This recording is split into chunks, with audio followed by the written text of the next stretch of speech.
안녕하세요. 저는 경기도에 살고 있는 30대 후반 여자입니다.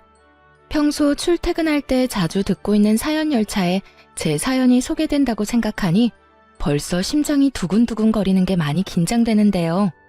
글재주가 없어 더욱 긴장되긴 하지만 최선을 다해 볼 테니 다들 끝까지 함께 해주세요.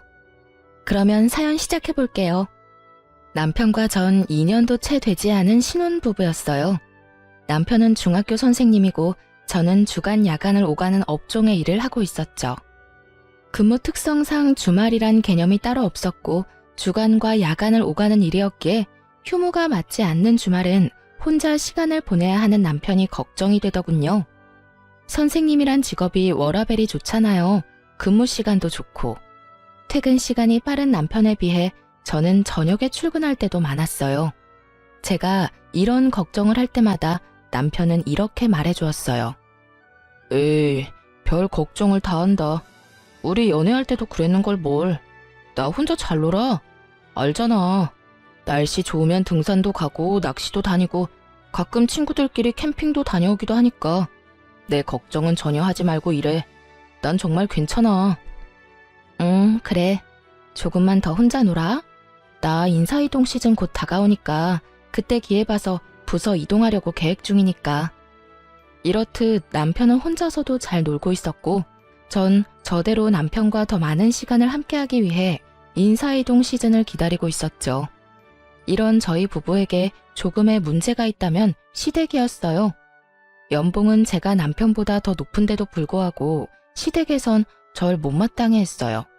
그 이유는 바로 제가 남편과 같은 선생님이 아니란 사실 때문이었는데 그것도 저에게는 참 어이가 없었어요. 결혼 이야기가 오갈 때는 전혀 이런 말을 꺼낸 적도 없었고 오히려 돈 더 잘 버는 저에게 능력이 좋다며 반대하기는커녕 반기는 분위기였죠. 그랬던 시댁이었는데 결혼 1년 차가 지났을 때부터 점점 이런 말을 하곤 하더라고요. 우리 며느리도 우리 아들 같은 학교 선생님이었으면 얼마나 좋아. 교육자 부부, 이 얼마나 어감도 좋고 듣기만 해도 흐뭇하니. 친구들 만나서 이야기할 때 내 위신도 서고 말이다. 아무리 좋은 말도 계속 들으면 듣기 싫다는데 저딴 말을 계속 듣고 있자니 점점 짜증이 나더라고요. 그래서 저도 더는 참지 않고 시모에게 이렇게 말해주었죠. 결혼할 때는 돈 잘 버는 며느리 최고라고 하시더니 이제는 선생님 며느리가 탐나시는 거예요? 진작 선생님 며느리가 좋다고 했으면 저도 남편 포기하고 어머님을 위해서 결혼도 포기했을 텐데요. 제 말에 가시가 가득하다는 걸 남편이 눈치챘는지 결혼 생활을 시작할 때 제가 마련한 집에서 시작한 이야기를 꺼내며 서둘러 제 편을 들기 시작하더군요. 그래 엄마, 언제는 돈 잘 버는 며느리가 최고라고 하셔놓고선. 그리고 엄마 말대로 선생님하고 결혼했으면 내가 지금 대출금 걱정 없이 살 수나 있었겠어. 이 사람이 마련한 집 없었으면 난 지금도 집 대출금이나 갚느라고 월급 구경할 새가 없었을 거야. 그러니까 이 사람한테 그런 말도 안 되는 말 좀 하지 마. 나도 기분 나빠지려고 그런다고. 남편의 말에 시모의 선생님 며느리 타령이 들어가긴 했지만 기분이 나쁜 건 어쩔 도리가 없더라고요. 제가 더 기분이 나쁜 건 저를 그렇게나 못마땅해 하면서도 저에게 끊임없이 용돈을 요구한다는 것이었는데요. 처음엔 두세 달에 한 번씩 돈을 좀 달라던 시모는 어느새 한 달에 두어 번씩 용돈 요구를 하는 날도 생겨나더군요. 저는 처음부터 시모가 용돈을 요구할 때마다 제 돈만이 아닌 생활비 목적으로 남편과 함께 다달이 모은 돈에서 시모의 용돈을 줘버렸죠. 처음 두세 달에 한 번씩 용돈을 줄 땐 아무 말도 하지 않던 남편은 한 달에 두어 번씩 적게는 10만 원, 많게는 50만 원씩 생활비에서 돈이 빠져나가니 짜증을 내기 시작하더군요. 아니, 무슨 용돈을 그렇게 많이 자주 드리는 거야? 그렇게 주고 나면 우리 생활은 어떻게 해? 기가 막히더군요. 제가 친정에 흥청망청 돈을 쓰는 것도 아니고 다름 아닌 시댁에 주는 돈을, 그것도 오롯이 남편 돈만이 아닌 제 돈도 포함된 생활비에서 주는데 저에게 짜증을 내니 기가 막히고도 남을 상황이었죠. 여보, 이 돈 내가 친정에 주는 돈이라고 착각이라도 하고 있는 거야? 그 돈 당신 집에 주는 거야. 그것도 내가 먼저 챙겨드린 것도 아니고 어머님이 이런저런 핑계 대면서 돈 달라고 하도 성화를 부리셔서 준 거라고. 지금 짜증낼 사람은 당신이 아니라 나인 거 몰라? 우리 생활비는 당신 돈 내 돈 합쳐서 쓰는 건데 그 돈에서 어머님 드리는 거라고. 그리고 지금 짜증을 낼 대상이 이상하다고 생각 안 해? 내가 아니라 어머님한테 짜증내든 화를 내든 하란 말이야. 어머님이 달라고 하는데 내가 어떻게 딱 잘라서 안 된다고 그러냐고. 아무리 그렇다고 해도 안 되는 건 안 된다고 해야지. 당신은 그런 말도 못해서 어쩌려고 그래? 어떤 날은 치과에 간다고 돈 달라 그러시고 어떤 날은 친구 만나러 가는데 돈이 없다고 돈 달라 그러시는데 어떻게 못 준다고 그래. 그렇게 말하는 당신이 못 준다고 그러면 되겠네. 남들이 들으면 내가 친정부모님께 용돈 퍼다 주고 있는 줄 알 거다.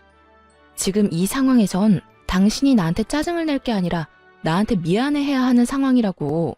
생활비에 내 돈도 들어간 거 잊었어? 왜 나한테 짜증을 내? 내가 언제 짜증을 냈다고 그래. 아유, 됐어. 내가 알아서 할 테니까 당신은 아무 말도 하지 말고 있어. 남편은 제 말에 기분이 상해버렸는지 사과 한마디 없이 본인이 알아서 하겠다곤 해버리곤 대화를 끝내버리더군요. 그 후 시모의 용돈 요구는 없어졌지만 다른 식으로 저를 괴롭히기 시작했어요. 당시 시댁에선 아침부터 적어도 5첩밥상 이상을 차려 먹는 집안이었는데 제가 야간을 하고 퇴근하는 아침이라든지 피곤함이 절여있는 휴일날엔 어김없이 연락이 와 아침을 차리라는 말도 안 되는 요구를 하기 시작하더라고요.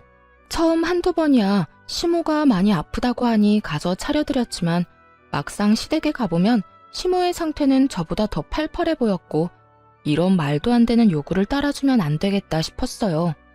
그날도 전 야간을 하고 퇴근하고 있었고 시모에게선 또 연락이 와 시댁으로 오라고 하더군요. 일 끝났지? 오늘도 우리 집에 좀 들렀다 가려무나. 왜요? 또 손가락 하나 까딱할 힘도 없이 편찮으세요? 그래. 나이가 들어서 그러는가 요즘엔 아침만 되면 힘도 없고 몸도 안 쑤시는 데가 없는 게 컨디션이 영 말이 아니야. 그러니까 얼른 와서 아침 좀 차리려무나. 어머님, 매번 편찮으시다고 해서 가보면 저보다 혈색이 더 좋으세요. 아프고 피곤한 걸로 치면 제가 어머님보단 한 수 위인 것 같은데 그러지 말고 어머님이 저희 집에 좀 와서 아침밥 좀 차려주시면 안 될까요? 저는 오첩밥상까지는 바라지도 않고 그저 죽 정도면 되는데요. 소화도 잘 되고 먹고 빨리 잘 수도 있고 말이에요. 저는 작정을 하고 시모의 요구에 답을 하고 있었고 시모는 이런 저의 말에 화가 났는지 언성을 높이기 시작하더라고요. 뭐야? 너 지금 이 시어머니한테 네 아침밥상이나 차리라 이거니? 나 컨디션 안 좋다는 말은 어느 귓구멍으로 들은 게야? 어머님도 아시다시피 저는 방금 전까지 밤새도록 일하다 왔는데 그 컨디션은 제가 더 안 좋지 않을까요? 그러니까 제 밥상 차려주실 거 아니면 앞으로 이런 전화 하지 마세요. 저도 며느리이기 전에 사람이고 저도 힘들고 피곤한 거 알아요. 그러면 저 진짜 너무 많이 피곤해서 전화 끊을 테니 정 몸이 힘드시면 시켜 드세요. 들어가세요. 집에서 가까운 거리도 아니었고 적어도 1시간은 걸리는 거리인데 그저 저를 부려먹기 위해 저러는 것에 더는 노란하고 싶지 않았기에 저는 더욱 단호하게 말하곤 전화를 끊어버렸습니다. 그 뒤로도 시모는 연락이 와 아침밥을 요구했지만 그때마다 전 못 간다는 말과 함께 전화를 끊어버렸어요. 그렇게 시모에 대한 스트레스도 쌓이는데 남편 역시 의심스러운 행동을 하기 시작하더군요.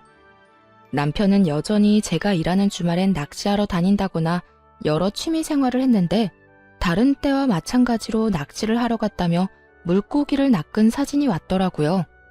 대어를 낚은 사진이었는데 밝게 웃고 있는 남편의 뒤로 거울에 남편의 사진을 찍어주고 있는 여자의 모습이 보이는 것이 아니겠어요? 흐릿하고 작은 여자의 실루엣이었지만 저는 한눈에 그 여자가 남편의 학교에서 함께 일하는 처녀 선생님이라는 걸 단박에 알 수 있었어요. 그 여자는 저희 결혼식에 참석했을 뿐 아니라 소풍을 다녀온 사진이라든가 학교에서 하는 각종 행사 사진을 보다가 워낙 예쁘게 생겨 저도 모르게 눈길이 가던 여자였어요. 전 바로 남편에게 답장을 해 누구와 갔냐고 물어보았어요. 여보, 또 혼자 갔어? 아니면 이번엔 같이 간 사람이 있는 거야? 학교 선생님들이랑 왔어. 매번 내가 낚시터에 다닌다고 하니까 다들 궁금해하길래 시간 맞는 사람들 맞춰서 같이 왔지. 그래? 심심하진 않겠네. 좋은 시간 보내. 저는 이렇게 마지막 문자를 보냈고 제 문자에 남편은 단체 사진을 찍어 보내주더군요. 남자 셋, 여자 셋. 짝을 맞춰 놀러 간 것이 걸리긴 했지만 더는 이런 식으로 의심을 했다간 정말 끝도 없을 거란 생각에 나쁜 쪽으로 생각하지 않으려고 무던히 애를 썼습니다. 거기에다 돌아온 남편의 휴대전화를 살펴봤을 때도 수상한 내용도 없었기에 괜한 오해로 사람을 의심하지 말자고 생각했던 것이었죠. 그러던 어느 주말, 저도 쉬는 주말이었는데 원래 이런 주말엔 오롯이 저와 시간을 보내던 남편은 그날따라 무슨 일인지 아주 중요한 약속이 있다며 나갈 채비를 하더라고요. 주말에 무슨 일이길래? 원래 이런 날엔 나랑 시간 보내줬었잖아. 그게 선생님들이랑 애들 이야기도 좀 할 겸 해서 다 함께 모이기로 했어. 그때 사진 보내줬던 선생님들 있지? 다 모인다는데 나만 빠질 수도 없는 노릇이잖아. 다른 것도 아닌 애들 때문에 이야기 나누는 자리기도 하고 말이야. 일찍 들어올 테니까 혼자 조금만 있어. 처음엔 그럴 수도 있다고 생각했어요. 요즘 애들 교육하기 참 힘들다는 말을 달고 살기도 했고 가끔 이런 날도 있겠지 하는 마음에서 선뜻 보내줬던 것이었죠. 하지만 그런 날들이 많아지는 것도 모자라 평일조차 남편의 귀가 시간이 늦어지며 술에 취해 들어오는 날이 잦아져 결국 전 남편에게 한 소리 하게 되었어요. 여보, 정말 해도 너무한 거 아니야? 요즘 왜 이렇게 늦어? 주말이고 평일이고 할 것 없이 너무 늦잖아. 당신이야말로 너무한 거 아니야? 난 당신 일 때문에 나랑 시간 못 보내는 것도 당신 편의대로 다 맞춰서 다 이해하고 혼자만의 시간도 척척 잘 보내는데 당신은 이런 것도 이해 못 해줘? 내가 선생님들 만나서 노는 것도 아니고 다 일의 연장 아니야. 나라고 뭐 좋아서 이러는 줄 알아? 당당히도 저딴 말을 하는 남편을 보는데 절로 콧방귀가 다 나오더라고요.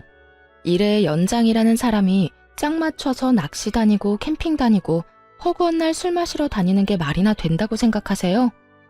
제가 본 남편은 그저 늦바람이 난 사람처럼 노는 것에 환장한 사람처럼 보였고 전 제가 느끼는 그대로 남편에게 말해주었어요.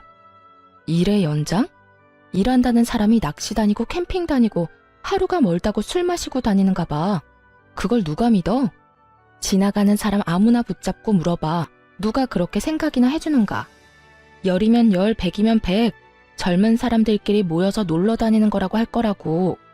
나는 안중에도 없고 그저 그 선생님들이랑 시간 보내느라 바쁘잖아 요즘. 당신이 내 입장이면 섭섭하지 않겠어? 난 어찌되었든 이렇게까지 자주 모여 놀러 다니는 것도 싫고 하루가 멀다고 술 마시고 늦는 것도 싫어. 당신이 싫다고 하면 내가 안 해야 해? 그리고 섭섭? 당신 말 한 번 잘했다. 나도 섭섭했어. 당신이 일한다고 나 혼자 집에 있을 때 나도 섭섭했다고. 이거 왜 이래? 그리고 내 일은 내가 알아서 할 테니까 나한테 잔소리하지 마. 당신 눈엔 내가 놀러 다니는 걸로 보일지 몰라도 난 낚시 다니고 캠핑 다니면서 선생님들이랑 깊은 대화도 많이 하고 애들 이야기도 많이 해서 도움이 많이 된다고. 그러니까 더는 이런 걸로 실랑이하지 말자. 당신 아니라도 나 요즘 피곤해. 남편은 더는 저와 대화도 하기 싫다는 듯 고개를 좌우로 내저으며 자리를 피해버렸고 그 뒤로 늦는 일이 줄어들지 않더군요.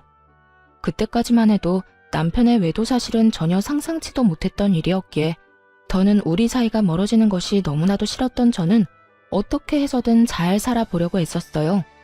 한마디를 해도 더 다정하게 하려고 했고 남편이 늦더라도 될 수 있으면 이해해보려고 했죠. 그럼에도 남편은 점점 더 멀어지는 느낌이 들었고 전 남편과의 관계 개선을 위해 남편이 운동을 간 헬스장으로 간식을 싸들고 찾아가게 되었죠. 오랜만에 함께 데이트도 할 겸 해서 헬스장 1층에 있는 커피집에서 운동을 끝낸 남편이 나오길 기다리고 있는데 그 예쁜 동료 여선생이 가게로 들어오더군요. 우연이라고 하기엔 그 모든 상황이 의심스러웠던 저는 황급히 여선생의 눈을 피해 구석진 자리로 피했고, 얼마 지나지 않자 남편이 카페로 들어와 여선생의 맞은편에 앉았어요. 그 후 100% 정확하게는 듣지 못했지만 웃으며 나누는 대화와 서로의 머리카락을 만져주는 모습 등 다정한 연인의 모습과 다름이 없는 두 사람의 행동에 남편의 외도를 확신하게 되었습니다. 자기야, 여기. 왜 이렇게 빨리 왔어? 오늘 운동 길게 한다더니. 자기가 여기까지 왔다는데 내가 운동이 되겠어?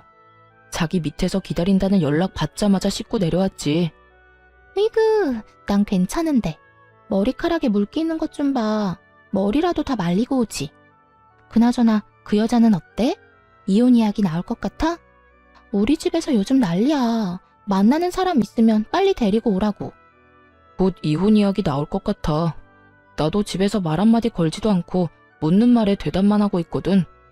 집사람은 어떻게 해서든 풀어보려고 했는데 내가 반응이 없으니까 점점 지치는 눈치더라고. 정말? 다행이다. 그러면 우리 집에는 조만간 인사 온다고 할게. 그런 줄 알고 자기도 옷도 새로 좀 사고 미용도 좀 하고 해. 우리 아빠 깔끔한 거 좋아하셔. 양복도 싸구려 말고 가격대 좀 있는 거 사 입고. 걱정하지 말고 날짜 정해지면 이야기나 해줘. 정신이 멍해지더라고요. 아무리 우리 사이가 멀어졌다고 한들 결혼한 지 얼마나 됐다고 벌써부터 다른 여자들 만나나 싶기도 했고, 내 눈앞에 펼쳐진 현실이 꿈이길 바라고 또 바라기도 했고요. 거기에다 단순한 외도라고 해도 정신이 나갈 지경인데 아예 저와 이혼을 하자마자 재혼까지 할 생각을 하고 있다니 정말 하늘이 노랗더라고요.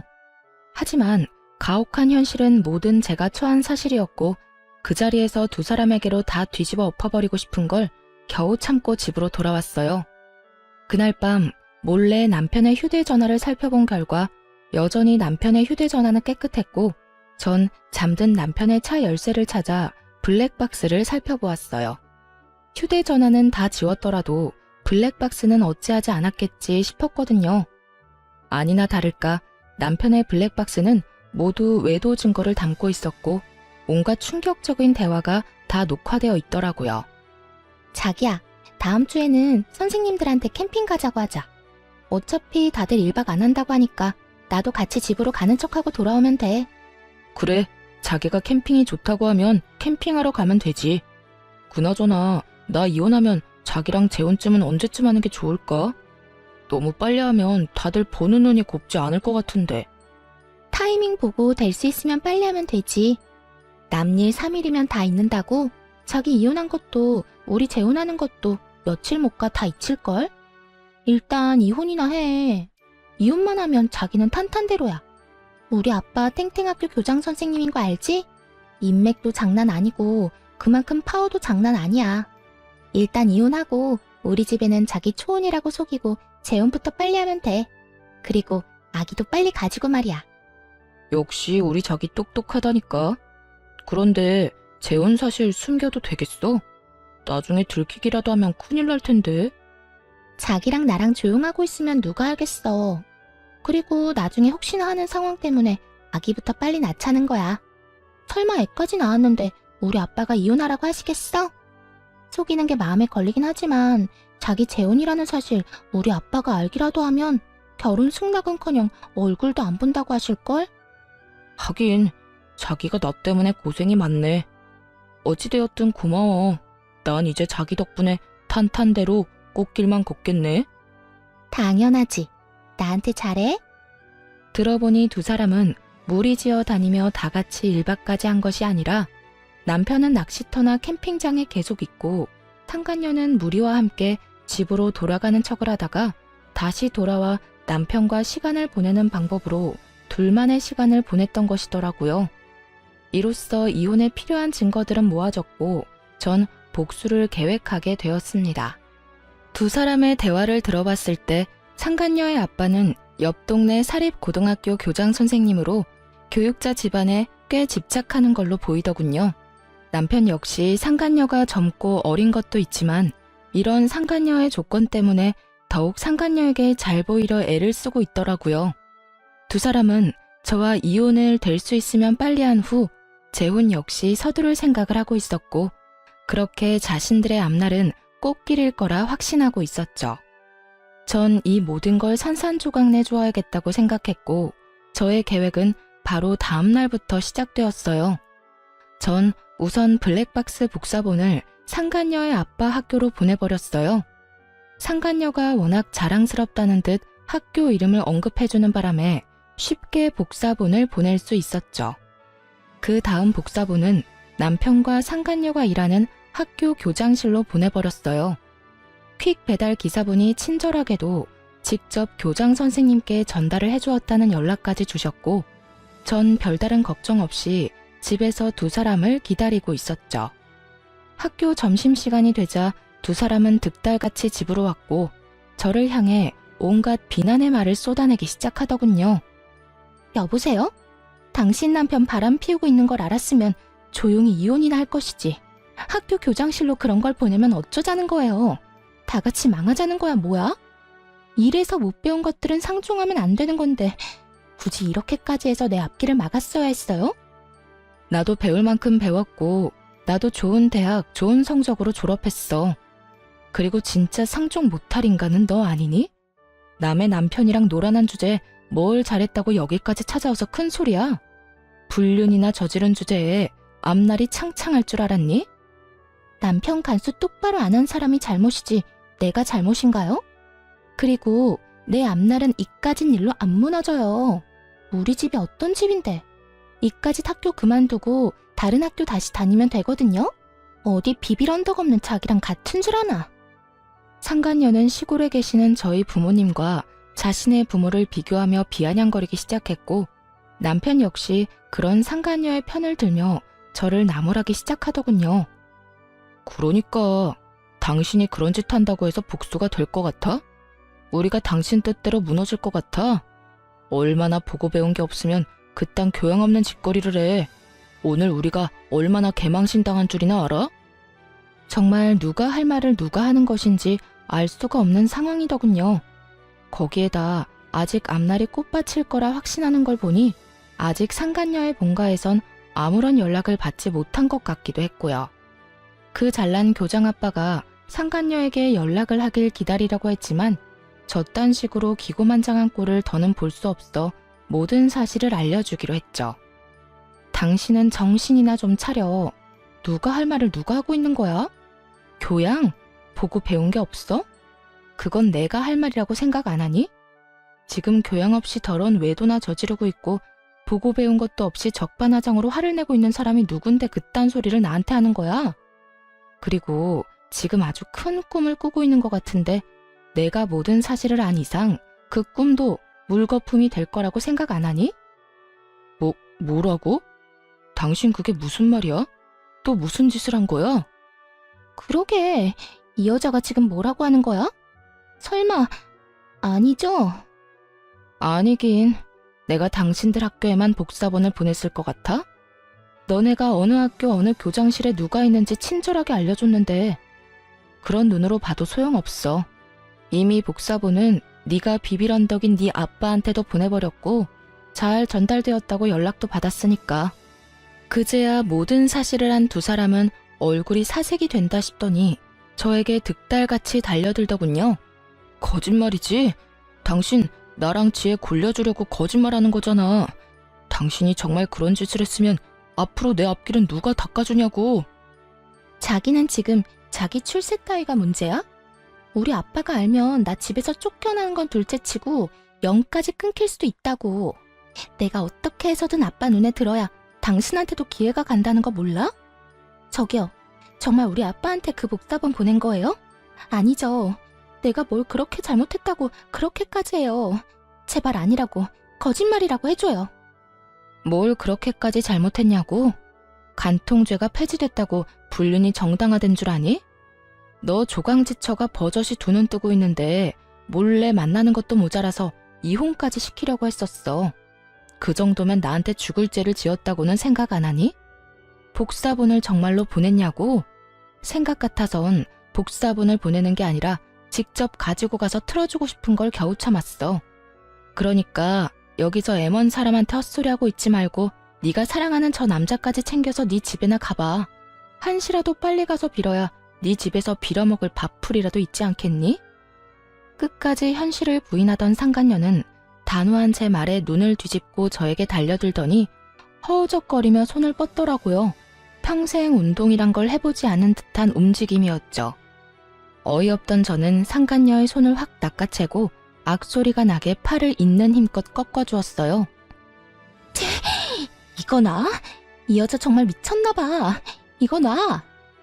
미친 건 내가 아니라 너지. 어디 건방지게 손까지 내밀어 내밀기는. 내가 그렇게 우스웠니?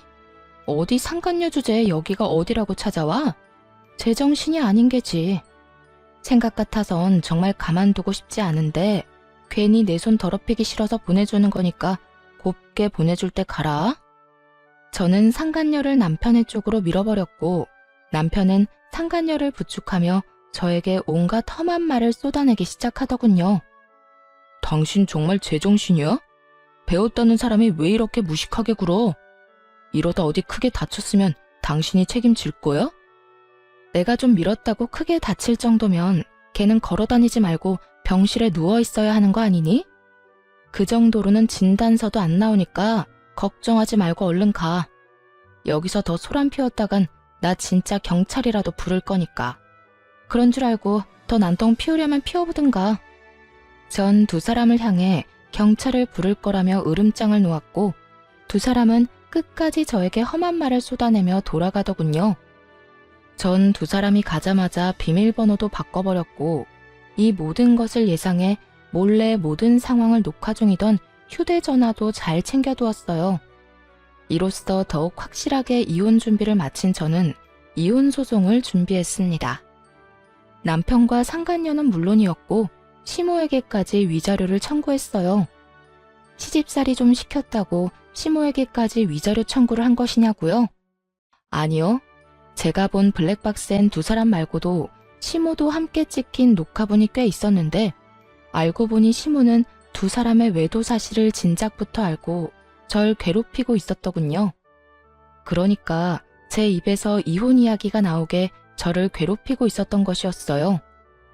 엄마, 집사람 괴롭히고 있는 거 맞지? 왜 별말이 없지? 말도 마라. 그렇게나 괴롭히는데 애가 기죽기는커녕 되려 나를 가르치려고 들고 있어. 넌 도대체 어디서 그렇게 독한 애를 데리고 왔니? 다른 여자들 같으면 이 정도 하면 울고 불고 어머님 저한테 왜 이러세요? 말 정도는 나와야 할 텐데 네 집사람은 도리어 나한테 싫다. 앞으로 이런 거 시키지 말라고 하더라. 내가 기가 막혀서. 그래서 더 괴롭히지도 못한다는 말이야? 그러면 내가 그냥 이혼하자고 해야 해? 내가 이혼하자고 해도 집사람 안 해줄 텐데. 어이구 걱정하지 마. 이 엄마가 다 알아서 할 테니. 우선 네 할아버지 제사 다가오는 거 알지? 그때 불러서 일단 마음껏 부려먹으려 하고 있어. 그런데 우리 제사 안 지내잖아. 그러니까 더 화나는 거지. 이때까지 한 번도 지낸 적 없었던 제사를 갑자기 지낸다고 하면서 부려먹으면 더 화나지 않겠니? 다른 사람도 아닌 할아버지 제사라는데 안 올 수도 없을 테고. 그쯤 되면 시집살이도 그런 시집살이가 없다는 생각이 들면서 그냥 확 이혼하고 싶을 테니 조금만 기다려. 이야, 대단하네 우리 엄마. 고마워 엄마. 내가 재혼해서 잘 풀리면 엄마한테 정말 잘할게. 그래, 잘 좀 해. 그러게 진작 같은 학교 선생님을 만났으면 이런 고생은 안 해도 됐을 텐데. 어찌되었든 넌 아무 걱정하지 말고 재혼 준비나 잘 해놔. 아무리 제가 밉다고 해도 시모까지 이혼을 돕고 있다는 사실을 알았을 땐 정말 치가 다 떨리게 화가 났었는데 소송을 하다 보니 그 더러운 계획에 함께해준 시모에게 고맙다는 마음마저 들더군요. 그 덕에 저는 받을 위자료도 더 많아졌고 기분도 통쾌해졌으니까요. 그렇게 전 세 사람 모두에게 위자료를 받고 이혼할 수 있었고 세 사람의 계획은 물거품이 되고 말았습니다. 공무원은 품위 유지 의무가 있는 거 다들 아시죠? 올바른 행실을 보여주고 교육자의 명의를 실추시키면 안 되는 두 선생님이 학생들 몰래 불륜을 저질렀다는 충격적인 소문은 굳이 제가 직접 퍼뜨리지 않아도 이미 입소문이 퍼져 있더군요.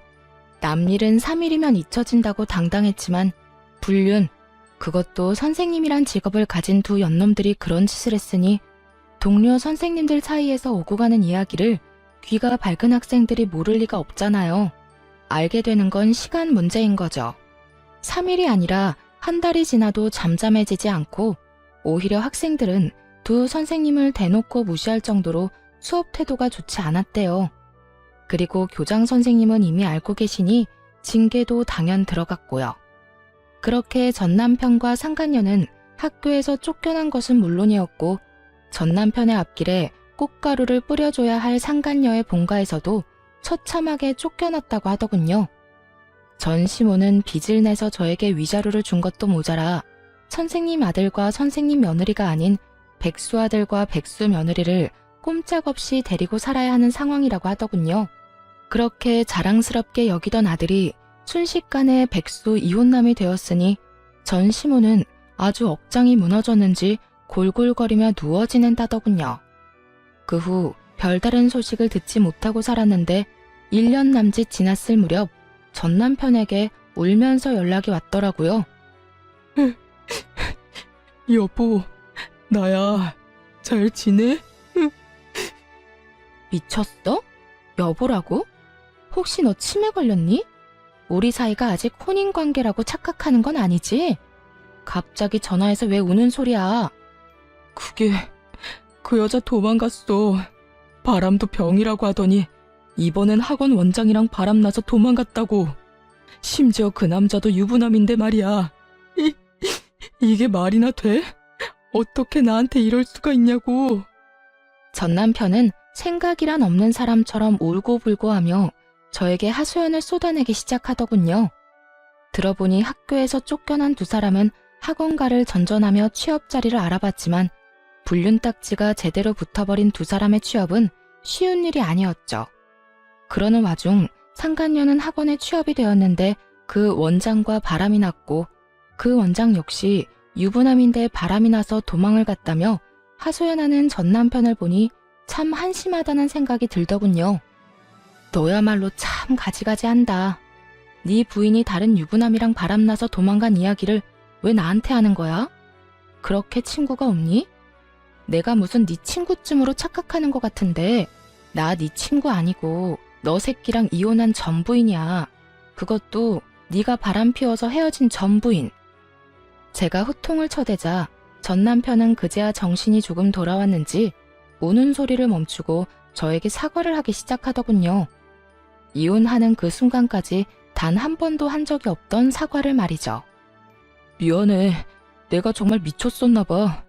당신도 알다시피 우리 집도 나한테 큰 도움이 되는 집도 아니었고 그렇다 보니 그 여자 배경에 혹해서 나도 모르게 그런 결정을 내렸었어. 지금 와서 생각해보니까 내가 당신한테 정말 하면 안 되는 짓을 했다 싶어. 당신 같은 여자가 또 없는데 말이야. 이제 와서 그딴 말 하면 뭐래? 우리 어제 이혼한 것도 아니고 1년 전에 이혼했어. 거기에다 지금 부인이 바람나서 도망간 이 타이밍에 나한테 사과를 한다고? 왜? 직접 당해보니 내 심정이 이해라도 됐나 봐? 내가 직접 당해보니까 정말 당신한테 못할 짓 했다 싶더라. 내가 정말 미안해. 전 남편은 우물쭈물 말꼬리를 흐리며 말을 아낀다 싶더니 결국 준비한 말을 꺼내기 시작하더군요. 그래서 하는 말인데 우리 다시 시작하면 안 될까? 뭐라고? 나보고 네 상간녀를 하란 이 말이니? 왜? 네 와이프 바람난 꼴 보니까 너도 외도라도 저지르고 싶니? 아니, 그런 게 아니라 내가 다 정리하고 당신한테 갈 테니까 새 출발하자는 말이야. 당신이 다 용서하고 나 받아주면 나 정말 잘하면서 살게. 최선을 다하고 당신만 바라보면서 살게. 정말 제가 얼마나 만만했으면 이제 와서 이딴 말을 할 수 있을까요? 그냥 용서만을 구하려고 연락을 했다고 해도 이가 갈릴 것 같은데 바람난 부인이랑 정리하고 올 테니 다시 저와 재결합을 하자니 정말 눈앞에 있다면 뒤통수를 올려붙이고 싶은 심정이었어요. 넌 정말 내가 호구로 보이니? 이제 와서 네가 울고불고 사연팔이나 하면서 다시 한번 잘해보자고 하면 아, 우리 전 남편이 이렇게나 불쌍하니 내가 다시 한번 잘 데리고 살아야겠네 라고 생각할 줄 알았니? 그때도 그랬지만 너 진짜 되지도 않는 아주 큰 꿈을 꾸는 재주가 있네. 당신을 호구로 본다니. 내가 언제 당신을 호구로 봤다고 그래. 난 그저 이제 와서 생각하니 당신한테 너무 미안하기도 하고 이런 일을 겪어보니 아직까지 내 마음엔 당신밖에 없다는 생각이 들어서 그래. 정말이야. 믿어줘. 나 아직까지 당신 많이 사랑해. 사랑? 진짜 소름 끼친다. 1년이 지난 지금에 와서 사랑까지 한다고? 진짜 그 뻔뻔함에 웃음밖에 안 나온다. 야, 한 번만 말할 테니까 잘 들어. 난 너랑 다시 살 생각도 없고 너 같은 인간 사랑하기는커녕 혐오스러워. 내 입 아파서 내 입 더럽히기 싫어서 가만히 있었더니 넌 내가 만만해 보였구나. 다신 연락도 하지 말고 그 헛된 꿈에 나까지 엮지도 마. 여보, 제발. 내가 이렇게 빌게. 나 진짜 이러다 폐인 될 것 같아서 그래. 내 인생 망할 것 같아서 그렇다고. 우리가 함께 했던 정을 생각해서라도 나 좀 구해줘. 어? 제발. 저는 곧장 전화를 끊어버렸고 그 후에도 연락이 왔지만 다 차단을 해버렸어요. 그렇게 그 인연도 정말 끝이라고 생각했는데 몇 달 뒤 생각지도 못한 전 시모에게서 연락이 왔더라고요.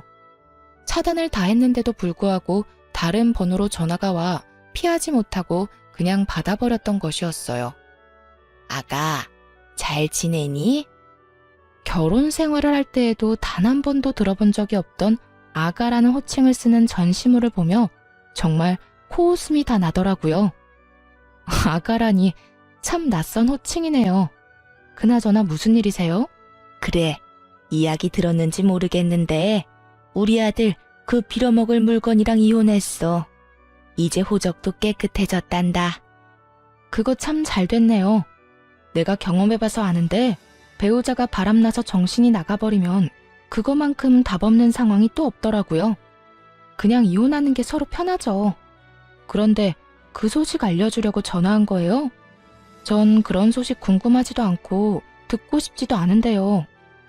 냉정하고도 단호한 저의 말에 전 시모는 잠시 한숨을 크게 내쉬더라고요. 그렇게 잠깐의 정적이 흐르는가 싶더니 어렵게 말을 꺼내기 시작했어요. 그래, 내가 네 마음 다 이해한다. 얼마나 성훈이가 밉겠어. 그런데 잘 생각해보면 우리 성훈이가 잘못한 게 없기는 해. 그 젊고 예쁜 여자가 심지어 집안까지 교육자 집안인 여자애가 좋다고 그렇게 쫓아다니는데 남자라면 눈길이 가지 않겠니? 그 한 번 실수에 대한 벌은 충분히 지금 받고 있으니까 아가, 네가 우리 성훈이랑 다시 한번 잘해보면 안 되겠니? 그러니까 지금 저한테 직장도 없을 뿐더러 미래도 없는 사람이랑 다시 결합하라는 말인가요? 심지어 빚까지 있는 남자랑요? 빚은 내가 어떻게 해서든 다 갚아줄 테니 그건 걱정하지 말고 너희는 그저 잘 살기만 하면 돼. 너만 마음 돌려준다면 내가 너희 집엔 발걸음도 하지 않고 연락도 하지 않으마. 우리 성훈이 저렇게 두다간 정말 폐인 될 것 같아서 그래. 네 말대로 취업도 안 되고 집에서 술만 먹는데 내가 아주 미칠 지경이야. 그러니까 네가 좀 마음을 돌려먹으면 안 되겠니? 입에서 나온다고 다 말이 되는 건 아닐 텐데 전 시모는 헛소리를 말이라고 생각하며 잘도 뱉어내고 있더라고요. 아줌마 아들이 누굴 닮아서 그렇게 생각이 없나 싶었더니 다 아줌마를 닮았었네요. 내가 미쳤어요? 허구한 날 집에서 술만 퍼마시는 전 남편, 내가 뭐가 아쉽다고 재결합까지 해요? 뭐라고? 아줌마? 너 지금 말 다 했니? 아무리 그래도 아줌마라니. 네, 아줌마. 내가 이혼까지 한 마당에 어머님이라고 불러드릴 줄 알았어요? 그쪽이라고 해버리고 싶은 거 아줌마라고 해주는 거니까 고마운 줄이나 아세요. 그리고 빚을 갚아준다고요? 내가 알기론 아줌마도 저한테 위자료 주느라 빚쟁이인 걸로 아는데 무슨 수로 빚을 갚아준다는 말이에요? 아, 꼴에 살고 있는 그 집이라도 팔아서 해주려고요? 제발 헛된 꿈 좀 꾸지 마세요. 마음 떠난 사람 붙잡지도 말고요. 이년이 진짜 말이면 다 한 줄 아나? 나라고 네가 좋아서 이렇게 연락한 줄 알아? 다 내 아들이 원하니까 자존심 접어두고 연락했더니 뭐? 아줌마? 헛된 꿈? 내가 이래서 네가 싫다고 했던 거야. 내 아들이 저 모양 저 꼴이 된 거 다 너 때문이잖아. 네가 그때 조용히 이혼만 해줬어도 내 아들이 저런 꼴이 될 일도 내 며느리가 바람이 나서 도망갈 일도 없었다고. 그러니까 네가 책임져. 재결합할 게 아니면 돈이라도 내놓으란 말이야. 나하고 내 아들이 준 위자료 다시 다 토해내. 그걸 왜 내가 책임져야 해요? 잘못을 했고 그러니 나한테 위자료까지 줬던 거 기억 안 나나 봐요. 아줌마 아들이 그렇게 된 거나 아줌마 꼴이 그렇게 된 거나 다 그쪽들 책임이지 내 책임 아니라고요. 그게 왜 우리 책임이야? 내가 말했지. 네가 순순히 이혼만 해줬으면 이런 일 없었다고. 네가 그런 것만 안 보냈어도 이런 꼴은 당하지 않았다고. 그러니까 돈 내놔. 돈 내놓으면 더는 귀찮게 하지 않을 테니 돈 내놓으라고. 전 시모는 정신줄을 놓아버린 사람처럼 정신 나간 말을 하기 시작했고 더는 통화하고 있을 이유가 없어 보이더라고요. 이혼까지 한마당에 가족도 뭣도 아닌 사람에게 욕을 들을 필요도 없었고요. 아줌마, 요즘엔 욕도 조심해서 해야 하는 거 모르는가 봐요. 지금 통화하는 거 다 녹음 중이거든요.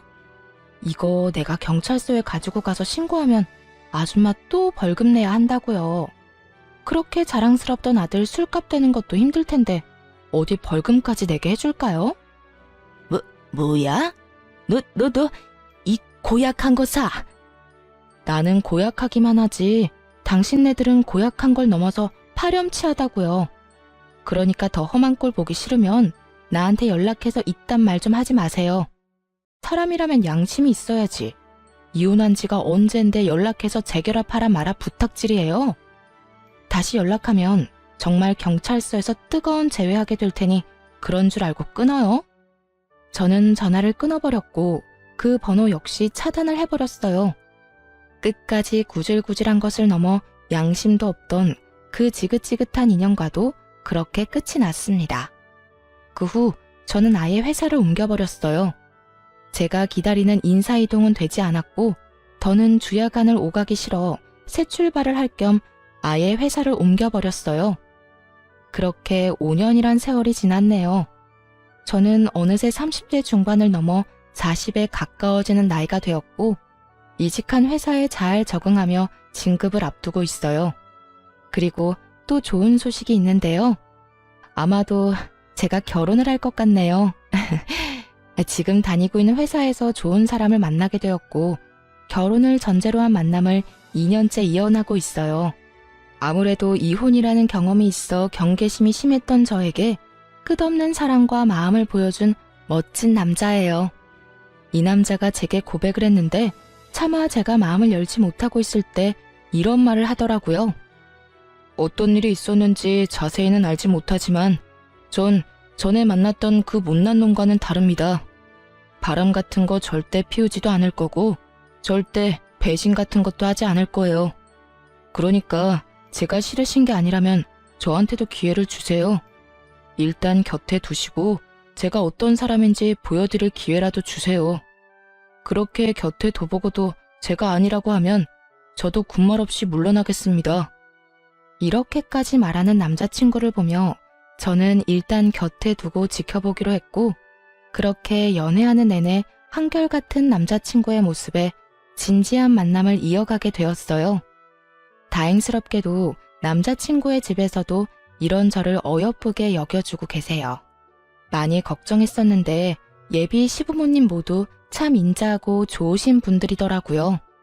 조만간 나를 잡을 예정인데 제가 애정하는 채널에서 저의 마음 아팠던 과거를 훌훌 털어내버리고 새 출발해보려고 합니다. 지금은 한결같은 사람이 앞으로 한평생을 한결같으리라는 보장이 없긴 하지만 적어도 전 남편과는 다른 남자라는 걸 확신할 수가 있네요. 저 역시도 안일하게 행동하지 않고 남편을 위해 노력하며 우리의 행복을 위해 잘 살아보려고요. 두 번의 실패는 하지 않도록 다들 응원해 주실 거죠? 사연을 들으시는 모든 분께도 아낌없는 응원을 보내며 저는 이만 물러가 볼게요.